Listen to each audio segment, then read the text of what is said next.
ರಾಮಪುರ ಪೂರ್ಣಪ್ರಜ್ಞಾ ಶಿಕ್ಷಣ ಸಂಸ್ಥೆ ಮೇಲೆ ಆರೋಪಿಸಿ 21 ಜನರ ಮೇಲೆ ಎಫ್ಐಆರ್ ದಾಖಲು.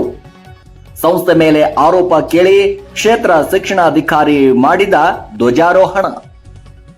ಬಾಗಲಕೋಟೆ ಜಿಲ್ಲೆ ರಬಕವಿ ಬನಹಟ್ಟಿ ತಾಲೂಕಿನ ರಾಮಪುರ ನಗರದ ಪೂರ್ಣಪ್ರಜ್ಞಾ ಶಿಕ್ಷಣ ಸಂಸ್ಥೆ ಆಡಳಿತ ಮಂಡಳಿಯಿಂದ ಭಾರಿ ಅವ್ಯವಹಾರಗಳು ನಡೆದಿದೆ ಎಂದು ಆರೋಪಿಸಿ ಸಂಸ್ಥೆ ಮೇಲೆ ಬನಹಟ್ಟಿ ಪೊಲೀಸ್ ಠಾಣಾ ವ್ಯಾಪ್ತಿಯಲ್ಲಿ ಪ್ರಕರಣ ದಾಖಲಾಗಿದೆ.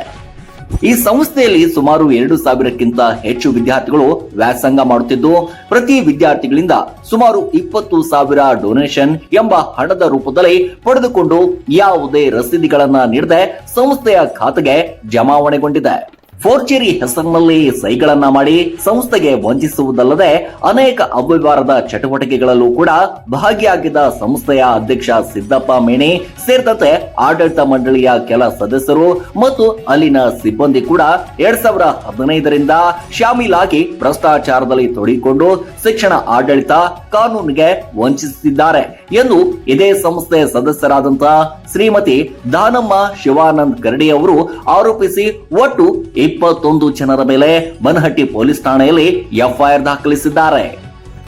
ಹಲವಾರು ವರ್ಷಗಳಿಂದ ಈ ಸಂಸ್ಥೆಯಲ್ಲಿ ಭಾರಿ ಅವ್ಯವಹಾರಗಳು ನಡೆಯುತ್ತಿರುವ ಬಗ್ಗೆ ಪ್ರಶ್ನೆಗಳನ್ನ ಮಾಡಿದ್ರೆ ಶಾಲೆ ಆವರಣದಲ್ಲಿಯೇ ಗುಂಡಾ ವರ್ತನೆಗಳಂತೆ ವರ್ತಿಸಿ ಹೆದರಿಸುವುದಲ್ಲದೆ ಸದಸ್ಯರ ಸಹಿಗಳನ್ನ ಫೋರ್ಜರಿ ಮಾಡಿ ವಂಚಿಸಿ ಸದಸ್ಯತ್ವ ರದ್ದುಗೊಳಿಸುವಂತಹ ಹುನ್ನಾರ ನಡೆಸುತ್ತಿರುವ ಕಾರಣಕ್ಕೆ ಬನಹಟ್ಟಿ ಪೊಲೀಸ್ ಠಾಣೆಯಲ್ಲಿ ಈ ಪ್ರಕರಣವನ್ನ ದಾಖಲಿಸಬೇಕಾಯಿತು. ಪ್ರಕರಣವನ್ನ ದಾಖಲಿಸಿಕೊಂಡ ಪೊಲೀಸರು ಮುಂದಿನ ಕ್ರಮಕ್ಕಾಗಿ ತನಿಖೆಯನ್ನ ಆರಂಭಿಸಿದ್ದಾರೆ. ಆರೋಪಿತರಿಗೆ ಸರಿಯಾದಂತಹ ಶಿಕ್ಷೆ ಆಗಲಿ ಎಂದು ಶ್ರೀಮತಿ ದಾನಮ್ಮ ಶಿವಾನಂದ್ ಕರಡಿ ಹಾಗೂ ಡಾಕ್ಟರ್ ಸಂಗಪ್ಪ ಸಾಂಬೋಜಿ ಅವರು ಪತ್ರಿಕಾ ಮಾಧ್ಯಮಕ್ಕೆ ತಿಳಿಸಿದ್ದಾರೆ. ಸಂಸ್ಥೆ ಮೇಲೆ ಇರುವ ಆರೋಪದ ಪ್ರಕರಣ ಬಗ್ಗೆ ತಿಳಿದ ಜಮಖಂಡಿ ಉಪವಿಭಾಗ ಅಧಿಕಾರಿ ಶ್ರೀಮತಿ ಶ್ವೇತಾ ಬಿಡಿಕೇರ್ ಅವರು ಆಡಳಿತ ಮಂಡಳಿಗೆ ಆಗಸ್ಟ್ 15ರಂದು ಧ್ವಜಾರೋಹಣ ಮಾಡದಂತೆ ಆದೇಶಿಸಿ ಜಮಖಂಡಿ ಕ್ಷೇತ್ರ ಶಿಕ್ಷಣಾಧಿಕಾರಿ ಇಲಾಖೆಯಿಂದ ಸಂಸ್ಥೆಯ ಎಲ್ಲರ ಸಮ್ಮುಖದಲ್ಲಿ ಧ್ವಜಾರೋಹಣ ನಡೆಸಬೇಕು ಎಂದು ಮಾರ್ಗ ಸೂಚಿಸಿದ್ರು. ಈ ಹಿನ್ನೆಲೆ ಶ್ರೀಮತಿ ದಾನಮ್ಮ ಶಿವಾನಂದ್ ಕರಡಿ ಮತ್ತು ಡಾಕ್ಟರ್ ಸಂಗಪ್ಪ ಸಾಂಬೋಜಿ ಅವರ ಹಾಜರಾತಿ ನೇತೃತ್ವದಲ್ಲೇ ಕ್ಷೇತ್ರ ಶಿಕ್ಷಣ ಅಧಿಕಾರಿಗಳಾದಂತಹ ಎಕೆ ಬಸವಣ್ಣವರ್ ಎಂದಿನಂತೆ ಶಾಲಾ ಆವರಣದಲ್ಲಿ ಧ್ವಜಾರೋಹಣ ನಡೆಸಿಕೊಟ್ರು ಎಂದು ತಿಳಿದು ಬಂದಿದೆ. ವರದಿ ಶಾನೂರ್ ಗೊಲ್ಬಾವಿ. ಶಿಕ್ಷಣ ಬಗ್ಗೆ ತಮ್ಮ ಆರೋಪವೇನು?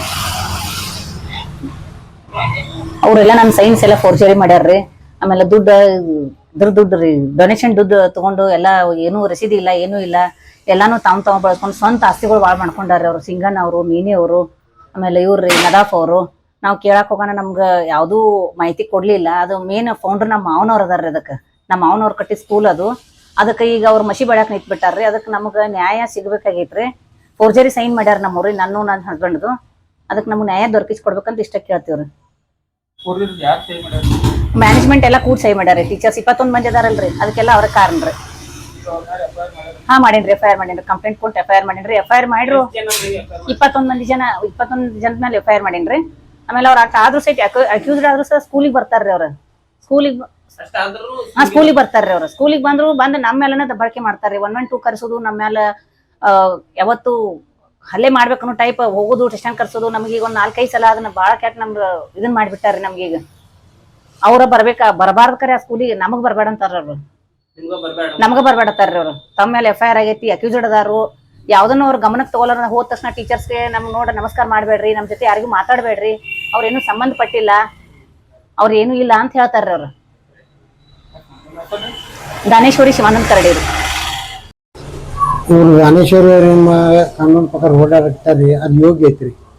ಇವ್ರಕ್ಕಿಂತ ಪೂರ್ವದಲ್ಲಿ ಅವ್ರು ನನಗೆ ನೀವು ಶಾಲೆ ಬರಬೇಡ, ಇದನ್ನ ಮಾಡಬೇಡ, ಅವ್ರು ಮಾಡುವ ಅನೀತಿಗಳು ನಮಗೆ ಯಾವುದೂ ಸರಿ ಬರ್ತಿದ್ದ ಕೂಡಲೇ ಅವ್ರು ನಮ್ಮನ್ನು ಫೋರ್ಜರಿ ಸೈನ್ ಮಾಡೋದು, ಮತ್ತು ಇನ್ನೊಬ್ಬರು ಮೀಟಿಂಗ್ ಕರೆದು ತಮ್ಮ ಮನ್ಯಾಗ ಮೀಟಿಂಗ್ ಮಾಡ್ಕೋದು, ಇಂಥವೆಲ್ಲ ಮಾಡಿಕೆರೆ ನಮ್ಮನ್ನೇ ನನ್ನ ಮಕ್ಕಳನ್ನ ನಾನು ಹೇಳಿದಾಗ ಎಲ್ಲ ಅವರು ಬಾಡಿಯನ್ನು ತೆಗೆದುಬಿಟ್ರು. ಇವರು ಅಲ್ಲಿ ಕ್ಲಾರ್ಕ್ಗಳು ಅದಾರ ರೀ, ಕ್ಲಾರ್ಕ್ಗಳು ಅದಾರ. ಅವ್ರಿಗೂ ಅವರಂತೆ ಮಾತಾಡುವಂಥವ್ರು ಅದಾರ. ಅವ್ರ ಮಾತಾಡ್ಕ್ಯಾರ ಮಾಡ್ತಾರೆ. ಮತ್ತು ರೀ ಮೀಟಿಂಗ್ ಏನು ಮಾಡಿದ್ರಿ, ನಮ್ಮಲ್ಲಿ ದವಾಖಾನೆ ರಶ್ ಇದ್ದಾಗ ತಮ್ಮ ಮೀಟಿಂಗ್ ಕರೀದ್ರಿ, ನಮ್ಮ ಮೀಟಿಂಗ್ ಬಂದಿಲ್ಲ ತಮ್ಮ. ಹಿಂಗಾಯ್ಕೆ ನಮ್ಮನ್ನೆಲ್ಲ ಬಾಡಿಯನ್ನು ತೆಗೆದುಬಿಟ್ರಿ. ನಾವು ಏನಾಗತ್ತೆ ಹೋಗೋಲ್ ತಗ, ನಮ್ದೇನು ಇವತ್ತು ನಾವು ಉದ್ಯೋಗ ಮಾಡ್ಕೊತ ನಾವು ಗಪ್ ಕೂತಿದ್ದೀವಿ ರೀ. ಈಗ ನಮ್ಮಂತೆನ ಈ ಪಾಪ ಇವ್ರು ದಾನೇಶ್ವರಿ ಅವ್ರನ್ನ ಮಾಡಿದ್ರು. ಫೌಂಡರ್ ಮೆಂಬರ್ ರೀ ನಾನು, ಮೂಲ ಸಂಸ್ಥಾಪಕ ಮೆಂಬರ್. ಕೊಡ್ಬೇಕಾದ್ರೆ ನಾವು ಶಾಲೆ ಕಟ್ಬೇಕಾದ್ರೆ ನಾನು ನದಾಬ್ ಡಾಕ್ಟ್ರು ಇಬ್ಬರು 2 ಲಕ್ಷ ರೂಪಾಯಿ ಕೈಲಿ ಗಂಟು ಹಾಕಿ ನಾವು ಇದನ್ನು ಮಾಡಿದ್ದೀವಿ ರೀ. ಅದು ಈಗಾದ್ರೂ ಸಹಿತ ರೀ ಆ ಆಡಿಟ್ ರಿಪೋರ್ಟ್ದಾಗ ಇತ್ತು ರೀ. ನಮ್ಮನ್ನು ತೆಗೆದು ಹೋಗೋದ್ಮೇಲೆ ಅದನ್ನ ಏನು ಮಾಡಿದಾರೆ ಅಂದ್ರೆ ರೀ ಅವರು ಅದನ್ನು ಡೊನೇಷನ್ ಕೊಟ್ಟಿರ್ತಾರೆ, ಡೊನೇಷನ್ದಾಗ ತೊಗೊಂಡು ಕೇರಿ ಅದನ್ನು ಇದನ್ನು ಮಾಡಿಬಿಟ್ರೆ. ಈಗ ಹೋದ ತಿಂಗಳದಾಗ 15-20 ದಿವಸ ಆತ್ರಿ ಅಷ್ಟೇ. ಏನೇನು ಮತ್ತು ನಾವು FIR ಆದ್ಮೇಲೆ ಅದಕ್ಕೆ ರೀ ನಮ್ಮ ರೊಕ್ಕ ಕೊಡ್ತೀವಪ್ಪ ಅಂತ ನಾವು ಶಾಲೆ ಹೋಗಿ ಕೇಳಕ್ಕೆ ಹೋದಿವಿ ರೀ. ಕೇಳಕ್ಕೆ ಹೋದಾಗ ರೀ ಅವ್ರು ಏನಂದ್ರೆ ಸೂಸಕಂಡು ಬಂದ್ಕೆ ನಮ್ಮ ದಂಗಿ ಮಾಡಕ್ಕೆ ಬಂದಾನ, ಹಂಗೆ ಮಾಡಕ್ಕೆ ಬಂದಾನ ಅಂತ ಅವು ಗಾರ್ಡ್ಗಳ ಕಡೆಯಿಂದ ನಮ್ಗೆ ಹೇಳಿಕೆ ಅವಾಜ್ ನಾ ಬೇದನ್ನ ತೇಕರಿಂದ ಅವ್ರ ಕಡೆ ಹೇಳಿಕೆ ಕೊಡಿಸಿ ಉಪರಾಟ ನಮ್ಮ ಮೇಲೆ ಕೌಂಟರ್ ಮಾಡ್ಯಾರ. ಇಂಥದ್ದೆಲ್ಲ ಮೊದಲಿಂದನೇ ಅವ್ರು ಇಂಥವೆಲ್ಲ ಹೊಲಸು ಮಾಡ್ಕೋತ ಬರುವಂಥದ್ದು ಅವರಲ್ಲಿ ಹ್ಯಾಬಿಟ್ ಅದ. ಮತ್ತು ಶಾಲೆ ದುಡ್ಡು ಅನೀತಿ ಬರಗಳು ಯೂಸ್ ಮಾಡೋದು, ಏನು ತಮಗೆ ಯಾವ್ದು ಬೇಕು ಅವ್ರಿಗೆ ಅಂಥವ್ರಿಗೆಲ್ಲ ಹೆಚ್ಚು ಮಾಡೋದು, ಇದನ್ನು ಮಾಡೋದು. ಕ್ವಾಲಿಫೈಡ್ ಟೀಚರ್ಸ್ಗಳನ್ನ ತೆಗೆದು ಬಿಡೋದು. ಎಷ್ಟೋ ಜನ ಕ್ವಾಲಿಫೈಡ್ ಟೀಚರ್ಸ್ಗಳು ಹೋಗ್ಯಾರ. ಅವರಿಗೆ ಡೊನೇಷನ್ ಅದು ಅಡ್ಮಿಷನ್ ಮಾಡೋ ಮುಂದೆ ನಮ್ಮ ಶಾಲೆಗೆ ಬಿಲ್ಡಿಂಗ್ ಫಂಡ್ ಕೊಡು, ಹಂಗೆ ಕೊಡು ತೊಂದರೆ ಇರ್ತಾರೆ. ಅವಾಗ ಯಾವಕ್ಕೂ ರಿಸಿಟ್ ಕೊಡೋಂಗಿಲ್ಲ. ಅದು ಹೋಗಿ ಕೇಳಿರ್ತಾರೆ, ಎಲ್ಲಿ ಇಡ್ತಾರೋ ಗೊತ್ತಿಲ್ಲ. ಅವರು ಒಂದು 3-4 ಮಂದಿ ಕ್ಲಾರ್ಕ್ಗಳು ಕಡೆ ಇರ್ತಾರೆ, ಕೇಳಂಗಿಲ್ಲ ಪಾಪ. ಅಡ್ಮಿಷನ್ ಸಿಕ್ಕರೆ ಸಾಕಾಗಿರ್ತೈತಿ. ಕೇಳಿದ್ರು ಸಹಿತ ಅವ್ರಿಗೆ ನಿನ್ಗೆ ಆಗ್ಬೇಕಾಗಿತ್ತು, ನೀನು ಮಾಡೋದಿಲ್ಲ ಹೋಗ್ತಾರ. ನಮಗನ್ನ ಹಂಗೆ ಹಿಡಿಲಾಕದು ಬರ್ತಾರ್ರಿ. ಅವಾಜ್ ಶಬ್ದ ಕೇಳಿದ್ರೆ ನಮಗೊಮ್ಮೆ ಅವಾಜ್ ಶಬ್ದ ಮಾತಾಡ್ತಾರ ಅವ್ರೆ. ಎಸ್ಪೆಷಲಿ ಇವು ಶಕಿಲ್ ಅದಾರು ಮೇಣಿ ಅವೇನು ಮಾಡ್ತಕೋತಾನೆ ಹೋಗಳತ್ತಿಗೆ ಮೇಣಿನೂ ಓದ್ತಾರ. ಹಾಂ ಹ್ಞೂ ರೀ, ನಮಗೆ ನ್ಯಾಯ ಕೊಟ್ರಿ ಸರ್. ನಾ ಗೌರ್ಮೆಂಟ್ಗೆ ಶಿಕ್ಷಣ ಅಧಿಕಾರಿಗಳಿಗೆ ಧನ್ಯವಾದ ಬಯಸ್ತೀನಿ. ಯಾಕಂದ್ರೆ ರೀ ನಾವು ಎಷ್ಟೇ ಇದನ್ನು ಮಾಡಿದ್ರು ಸಹಿತ ಅವ್ರಿಗೆ ಕೊಟ್ಟಿದ್ದ ಮೇಲೆ ಫಿರ್ಯಾದಿ ಹೊರಿಸಿ ನಮ್ಮ ಸೊಸೈಟಿ ಒಳಗೆ ನಮ್ಮದು ಈ ಕಿಮ್ಮತ್ತು ಕಡಿಮೆ ಮಾಡುವಂಥ ಅವಶ್ಯ ಇದು ಮಾಡ್ತಿದ್ರಿ ಸರ್.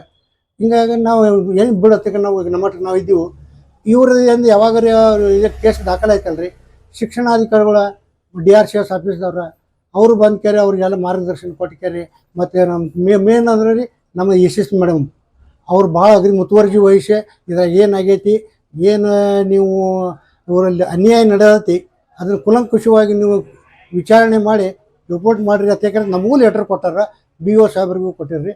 ಅದರಂತೆ ಅವ್ರು ಬಂದು ನಮ್ಮನ್ನು ಕರೆಸಿ ಧ್ವಜ ಅವ್ರಿದ್ದರೂ ಸಹಿತ ನಮ್ಮ ಮುಂದೆ ನಿಂದ್ರಿಸಿ ಧ್ವಜಾರೋಹಣ ಮಾಡಿರಿ. ನಾನು ಸಂಗಪ್ಪ ಗಂಗಪ್ಪ ಸಾಬೋಜಿ, ಡಾಕ್ಟರ್ ಸಾಬೋಜಿ ಅಂತಾರೆ.